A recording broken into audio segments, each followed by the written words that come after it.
Member aku betul-betul buat hal lah. Ada dia nak bagi motor ni free dekat orang. Serius lah.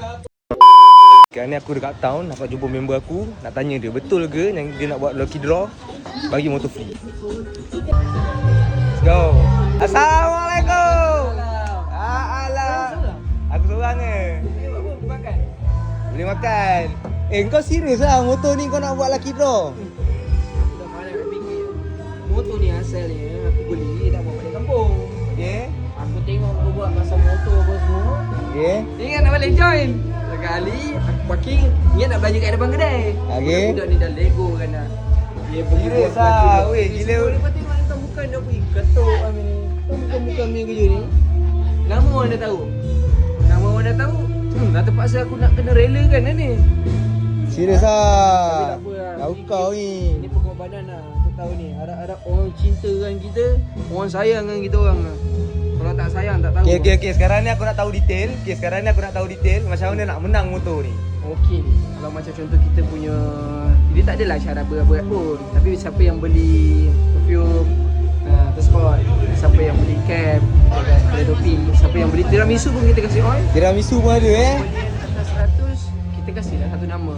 Okay, itu je dia punya syarat dia. Kena datang sini, kita tanya dulu lah macam mana. Lepas tu kalau contoh lah, kalau boleh biarlah kawan-kawan yang percaya. Aku kalau boleh nak biar motor ni aku nampak lah. Okay. Siapa, sebab aku nanti aku live lah waktu tu. Okay. Aku akan cabut semua live waktu tu.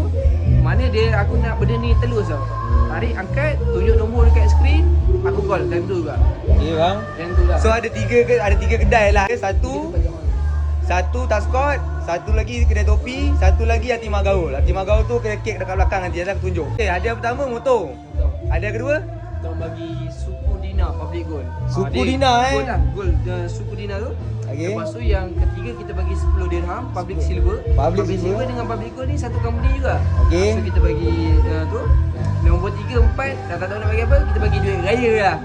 Bagi orang kata enjoy tahun ni nak balik kampung, adalah duit minyak sikit 300 ada, 200 ada. Baik. Dan tu lah. So kalau korang nak tahu lebih lanjut lah tahu nak lebih lanjut, datang Uptown, cari 3 kedai yang aku cakap dengan korang ni. Kau jumpa dia bos dia orang, kau tanya sendiri info dia macam mana, okey? Ini tak.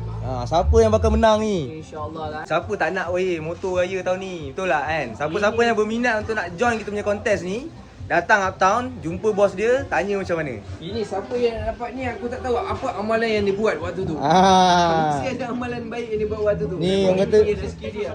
boleh.